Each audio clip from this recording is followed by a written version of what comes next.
Everyone who has tried to possess this island has, in one way or another, vanished from it. The native people who lived on Santa Catalina for 8,000 years, mining soapstone and trading it down the coast, were wiped out by disease within a generation of the otter hunters arriving. A con man who swore he had found gold dug 800 feet of tunnels, then loaded his wife and his belongings onto a sailboat in 1878 and was never seen again. The bison brought over for a movie were eventually crated up and shipped off to reservations in the Dakotas.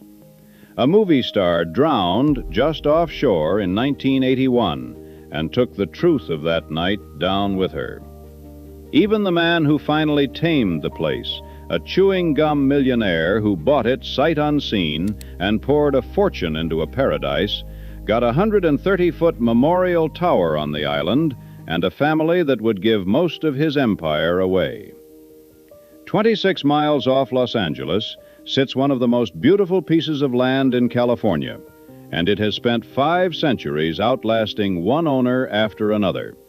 How a rocky outpost became Hollywood's exclusive paradise and then slipped out of almost everyone's hands runs on a single thread. It begins with that soft gray stone. The stone was steatite, though most people know it as soapstone, and on the island the native people called pimu, it lay in the ground in quantities found almost nowhere else along the Southern California coast. Soft enough to carve with a harder rock, dense enough to hold heat without cracking over a fire, it made the finest cooking bowls in the region, and the people who quarried it grew wealthy on the trade. They were the Pimugnans, a branch of the Tongva, and archaeologists believe their ancestors had been on the island since at least 7,000 years before Christ, which makes Pimu one of the longest continuously inhabited places on the west coast. They lived in villages at the Isthmus, at Emerald Bay, at Little Harbor, and at the cove that would one day become Avalon. And their settlements were scattered across nearly the whole island at one time or another. From plank canoes sewn together and sealed with tar, boats they built by hand to cross open water. They carried their soapstone bowls to the mainland and traded them as far south as Baja California, hauling back the goods of the interior in return. The middens they left behind, the great mounds of discarded abalone shell, still dot the island by the thousands, more than 2,000 of them by some counts. Pimu was no poor outpost at the edge of the world. It sat at the center of a trading network that touched the whole coast, and the mainland Tongva seemed to have regarded the island as a place of some sacred weight, worth the dangerous crossing to reach. For thousands of years the arrangement held. Then ships with square sails began to appear on the horizon, and the people who had made the island rich started, one by one, to disappear. The first of those ships arrived in 1542, when a Spanish expedition under the Portuguese navigator Juan Rodriguez Cabrillo anchored off the island and traded a few words and gifts with the Pimunans before sailing on. 60 years later, on the 24th of November 1602, another Spaniard, Sebastián Vizcaíno, came ashore on the eve of the feast of St. Catherine and gave the island the name it still carries, Santa Catalina. Spain claimed it, mapped it, and then, for the most part, ignored it. The missionaries who reshaped so much of California looked at Catalina and decided against building anything there, because the island held too little fresh water to support a mission. That neglect bought the Pimunans a little time, but not much. The real threat did not fly a Spanish flag. Through the late 1700s and early 1800s, hunters came for the sea otters, whose pelts were worth fortunes in the markets of China. And among them were Aleut men brought south from Russian Alaska, ferried down the coast by fur companies to strip the waters clean. They camped on Catalina, they clashed with the islanders, and they carried diseases against which the Pimunans had no defense at all. Sickness moved through the villages faster than any raid, and the trading networks that had sustained the island for millennia came apart. By the 1830s, the island that had been inhabited for the better part of 8,000 years stood essentially empty, its surviving people carried off to the mainland missions and ranchos, its soapstone quarries abandoned mid-cut, the marks of the last carvers still visible in the rock today. The first owners of Catalina were gone. The island passed to people who barely understood what they had. For most of the 19th century, Catalina belonged to whoever could find a use for it, and the uses were rarely honest. Smugglers liked the island's coves for the same reason the otter hunters had, because they were remote and unwatched, and a ship could slip cargo ashore 26 miles from any authority. When Mexico governed California, the island was handed out as a land grant in 1846 to a man named Thomas Robbins, and after the United States took the territory, it changed hands again and again, drifting between ranchers who ran sheep and cattle across its slopes and speculators who imagined money in its hills. The strangest chapter of those years was a gold rush that may never have had any gold in it. In the early 1850s, rumors spread that a fortune lay buried on the island, and a drifter named Samuel Prentice, sometimes called the first non-native person to live permanently on Catalina, spent nearly 30 years digging for a treasure he believed was hidden there, dying without ever finding it. A man named Stephen Bouchette took up the same fever. He claimed to have struck a rich vein, raised money from investors on the strength of it, and bored more than 800 feet of tunnels into the island's rock. Whether he found anything at all is doubtful. Many believe the whole operation was a swindle, a story spun to pull cash from hopeful men, perhaps even a cover for the older hunt for Prentice's buried treasure. Then, in 1878, Bouchette loaded his wife and everything they owned onto a small sailboat, pushed off from the island, and vanished. No wreckage, no bodies, no explanation. The tunnels he dug are still there. The gold, if it ever existed, never surfaced. Catalina had swallowed another owner and given nothing back. The first man to look at Catalina and see a resort rather than a mine or a pasture was George Chatto, a Michigan speculator who bought the island in 1887 from the estate of the banker James Lick. Chatto laid out a town on the crescent of the eastern harbor and built the Hotel Metropole to draw visitors across the channel. And it was his sister-in-law, Etta Whitney, who gave the place its name. She took it from Tennyson's Arthurian poems, from Avalon, the island paradise where the wounded King Arthur is carried to heal, and where, in the legend, he never truly dies. It was a fitting name for a place that would outlive everyone who tried to hold it. Chatto's timing, though, was poor. The economy turned against him, his financing collapsed, and within a few years he lost the island he had hoped to transform. Catalina passed next to the family of Phineas Banning, the shipping magnate whose sons formed the Santa Catalina Island Company and set about building the resort in earnest. The Banning brothers cut roads into the wild interior, ran stagecoach tours out to the island's ridges, and launched the glass-bottom boats that let tourists stare down into the kelp forests without getting wet. In 1909, they built the pleasure pier that still stands in Avalon Bay. For a while, it worked. Steamers brought day trippers, the hotels filled, and Avalon grew into a proper seaside town. Then, in 1915, a fire tore through Avalon and burned roughly half of it to the ground, the Hotel Metropole among the losses. The Bannings tried to rebuild, put up a new hotel to save the investment, but the disaster, followed by the drop in tourism during the First World War, broke them financially. They put the island up for sale. The buyer was a 57-year-old chewing gum magnate from Chicago named William Wrigley, Jr., and the way he came to own Catalina says a great deal about how his mind worked. In February 1919, Wrigley agreed to buy a controlling interest in the Santa Catalina Island Company without ever having set foot on the property. Only after the deal was in motion did he board a steamer and cross the channel to look at what he had bought. As the fog lifted and the island rose in front of him, he is said to have muttered, "My goodness, it is a mountain. I thought it was flat." Wrigley had built his fortune on exactly that kind of instinct, a willingness to bet on the thing nobody had noticed yet. He had arrived in Chicago as a young man with almost nothing in his pockets and started out selling soap.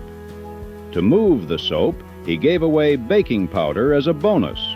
And when he saw that customers wanted the baking powder more than the soap, he switched to selling baking powder. That in turn he moved by giving away sticks of chewing gum. And when the gum outsold everything else, he built an empire on it.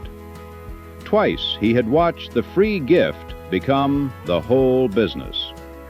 Catalina was the same wager on a larger scale. Where the Bannings had seen a resort that kept losing money, Wrigley saw a blank island he could shape into something no one else in America owned, and he had the chewing gum profits to do it. He did not want to flip the property. He wanted to build a paradise, and he wanted it to belong, at least in spirit, to anyone who could afford the boat fare. What Wrigley did to Catalina over the next decade turned a battered resort town into one of the most famous vacation spots in the country. He poured millions into the place. A new hotel, the Atwater, went up in Avalon, along with a reservoir and public utilities, and a wave of planting. Trees and shrubs and flowers spread across a landscape that ranching had left half bare. He opened a pottery and tile works on the island to make building materials on site, using clay deposits he had found there and the glazes that came out of it. Colors like Toyon red and Descanso green turned Catalina tile into a collector's prize that people still hunt for today. His wife, Ada, created a bird park in one of the canyons that grew into one of the largest aviaries in the world. He marketed the island relentlessly as a playground for all, a democratic paradise where, as he liked to say, there were neither rich nor poor, a heaven on earth without a fence around it. The pitch worked.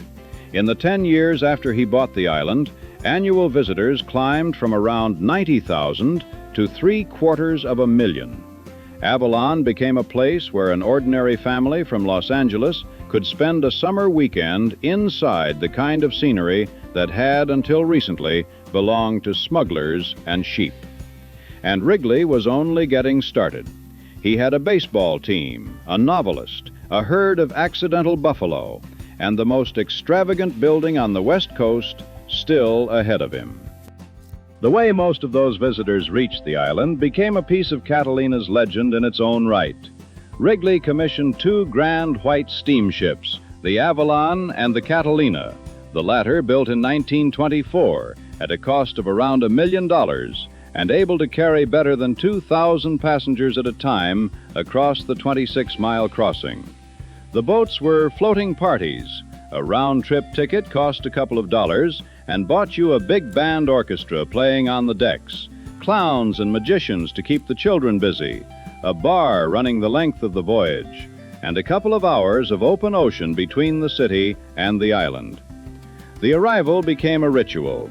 As the great steamer neared Avalon, speedboats would circle out to herald it, and island children would dive into the harbor after the coins that passengers tossed over the rail, while townspeople sang to the crowds coming down the gangplanks.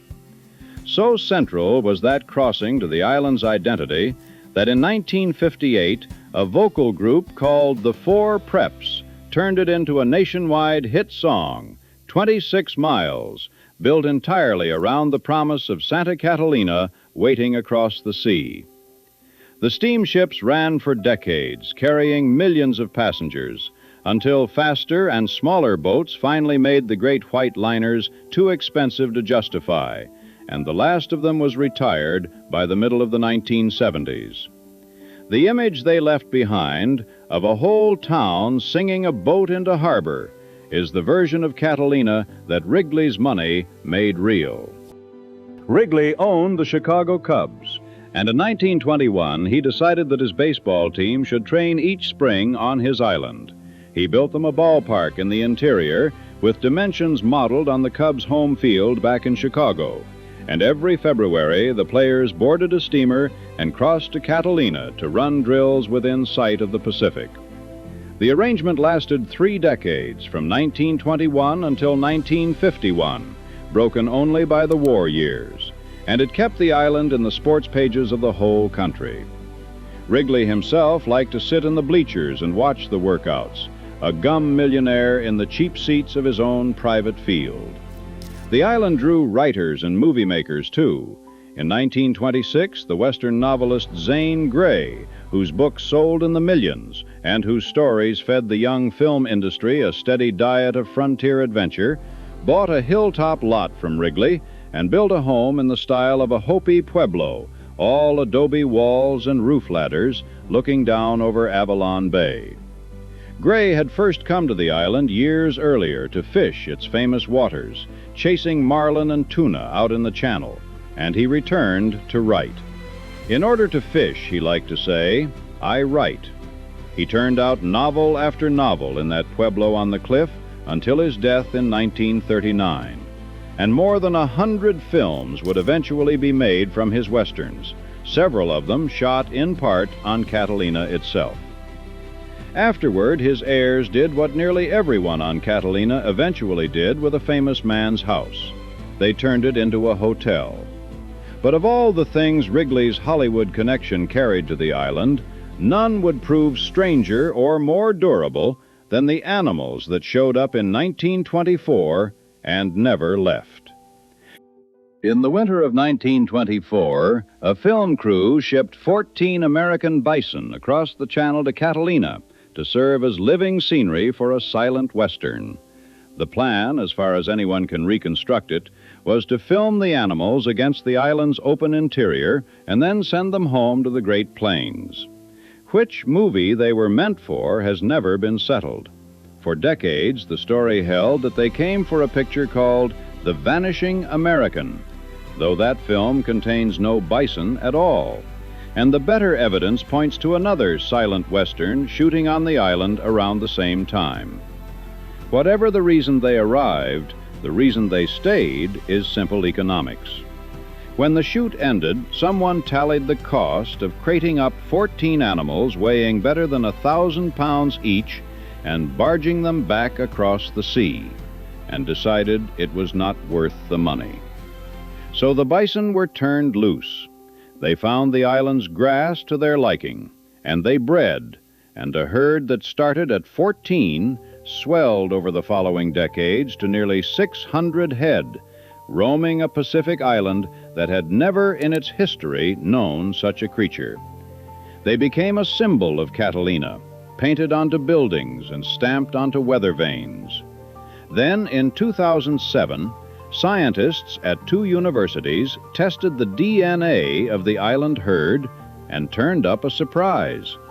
Close to half the animals carried the mitochondrial DNA of domestic cattle, the legacy of a Texas ranch that had once crossbred buffalo with cows to build a hardier beef animal, offspring the ranchers called cataloes.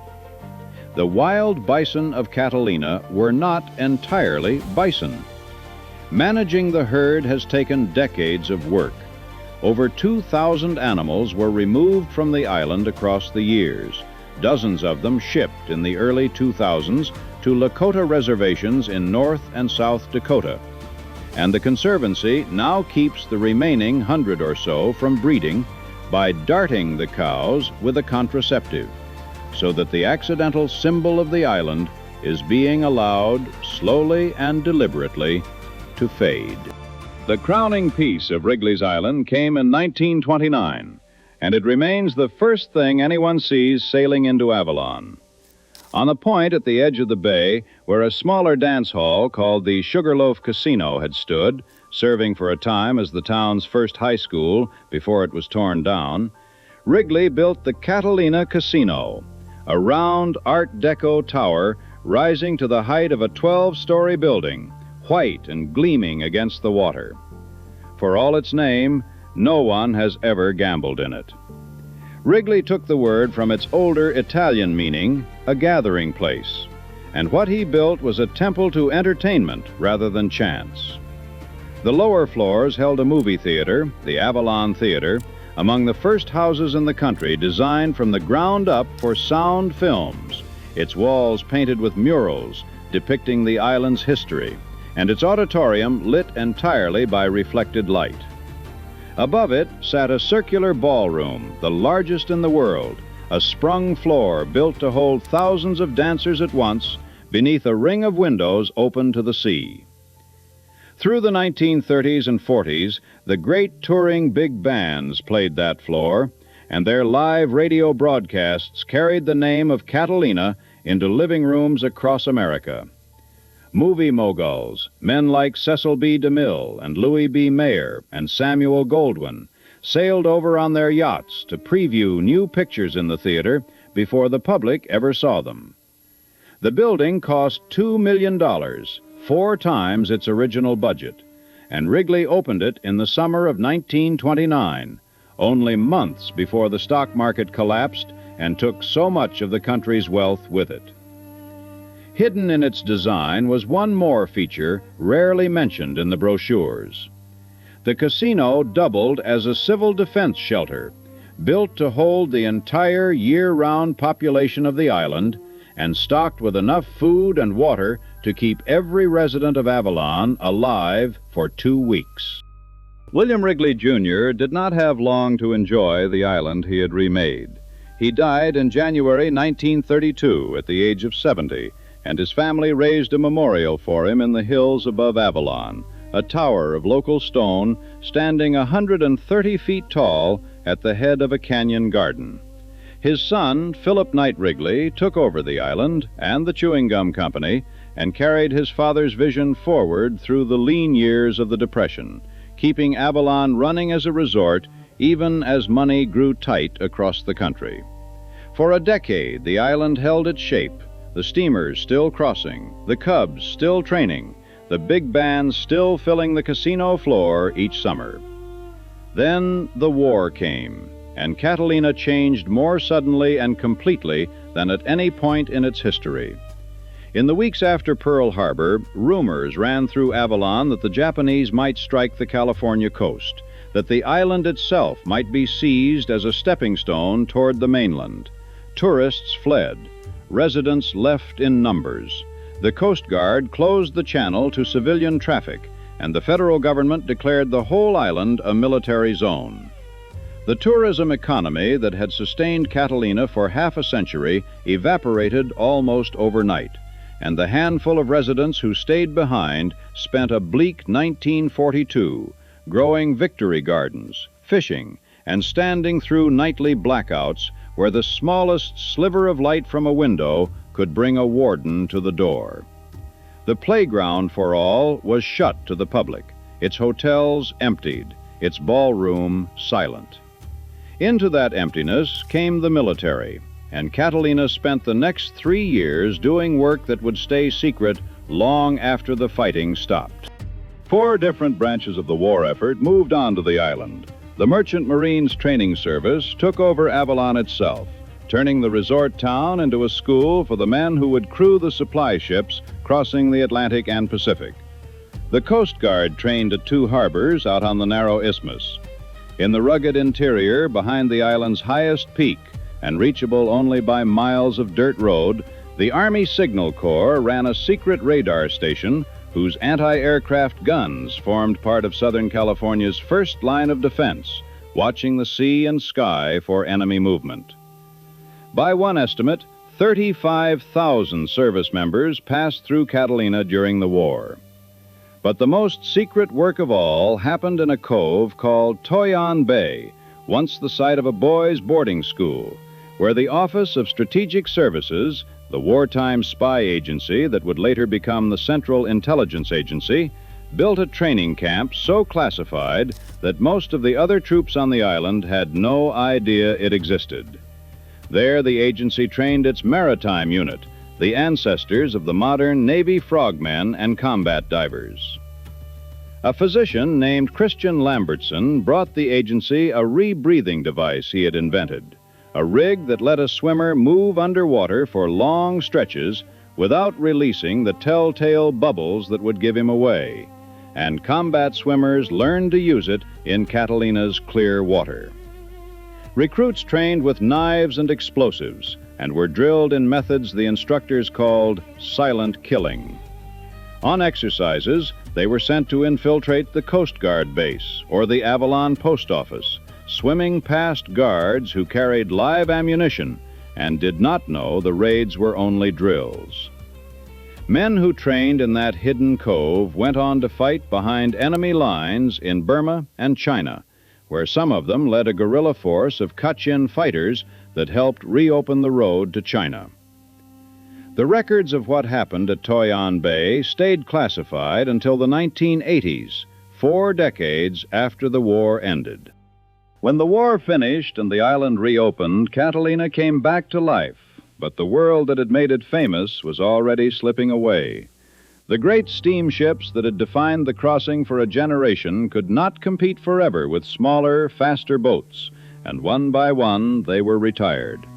The Cubs left after 1951, moving their spring training to the Arizona desert, and the island lost its standing place in the sports pages. The big band era that had filled the casino faded into memory as musical tastes turned elsewhere. Hollywood still came, though, drawn by the same closeness and privacy that had always defined the place, near enough to reach from Los Angeles by yacht in an afternoon, and remote enough to disappear on. Through the middle of the century, stars kept the island's glamour alive, mooring their boats in its coves and drinking in its harbor bars, and Catalina held on to its reputation as the exclusive escape just across the water. And it was that Hollywood connection, so central to the island's whole identity, that produced the darkest and most famous single night in Catalina's modern history, a night that has never been fully explained. Over the Thanksgiving weekend of 1981, the actress Natalie Wood, one of the biggest stars of her generation, and a woman who was known to be deeply afraid of the water, sailed to Catalina aboard a yacht called the Splendor. She was in the middle of shooting a science fiction film called Brainstorm, and with her that weekend were her husband, the actor Robert Wagner, her co-star Christopher Walken, and the boat's captain, Dennis DeVerne.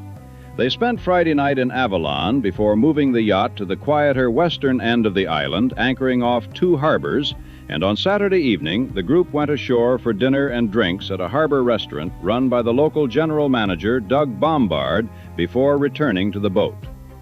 Sometime in the dark early hours of November 29th, after an evening several witnesses described as tense and full of arguing, Natalie Wood went into the water. A woman on a nearby boat later said she had heard a voice calling for help across the water around 11 that night, though she assumed at the time that others were already responding. Wood's body was found the next morning by Bombard himself, floating about a mile from the yacht, dressed in a nightgown and a down jacket, with the yacht's small dinghy drifting nearby. The Los Angeles County coroner ruled the death an accidental drowning, suggesting she had slipped while trying to deal with the dinghy, but the ruling never fully settled the matter. There were bruises on her body that were difficult to explain, and the captain would later admit, first in a tell-all book and then to investigators, that he had not told the whole truth about the tension aboard that night. 3 decades after her death, in 2011, the Sheriff's Department reopened the case. The cause of death was amended to drowning and undetermined factors. And in 2018, Robert Wagner was named a person of interest, though he has never been charged and has always insisted the death was an accident.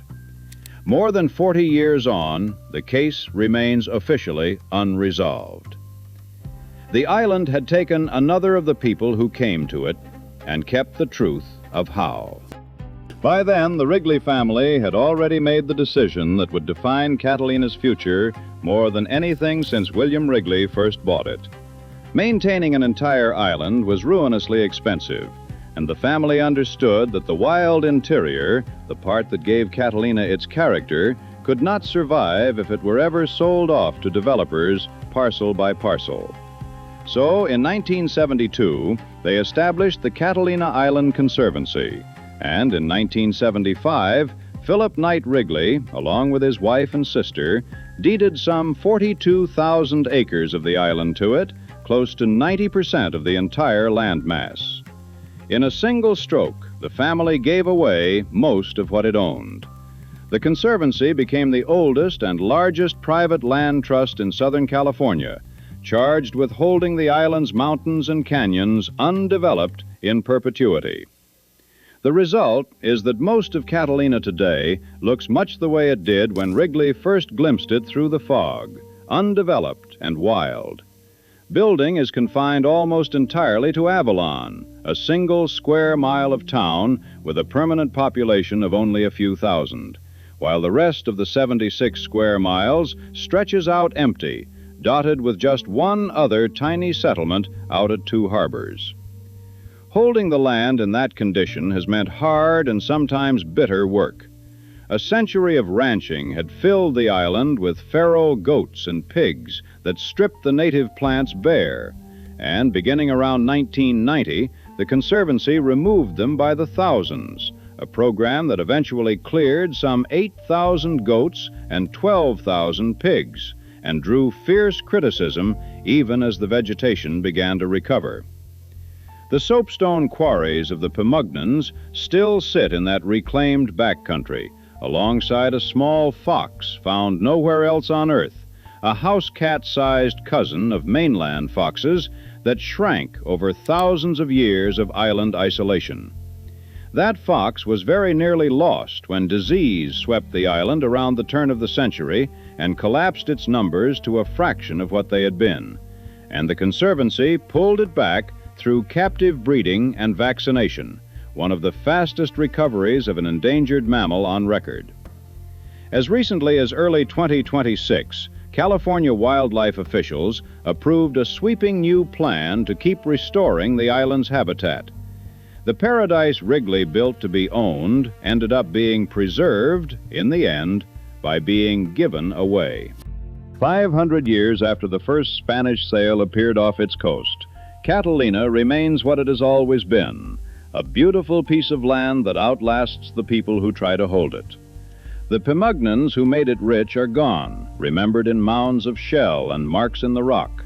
The gold hunters vanished at sea. Its bison were shipped home.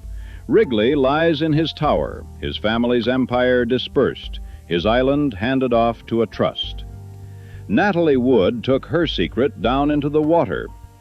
What endures is the island itself, the same mountains that startled a chewing gum millionaire who thought he was buying something flat, the same soapstone still in the ground, the same channel separating 22 miles of wild California from the city that can see it on a clear day, but has never quite managed to possess it. Roughly 1 million visitors still cross that channel every year, stepping off the boats into Avalon to walk beneath the great round casino. And almost none of them arrive knowing that the ground under their feet was quarried by traders 8,000 years ago, or garrisoned by spies, or fought over by con men and cattle barons, and one very determined man who sold chewing gum. They come for a day in the sun and leave again by dark, the way nearly everyone has, because Hollywood's exclusive paradise was never really anyone's to keep. It only ever lent itself out, one owner at a time, and took itself back in the end. Hey, thanks so much for sticking with me all the way to the end of this one. It really means a lot that you gave it your time. If you're in the mood for another one, I've got a video up on the screen right now that I think you'll enjoy.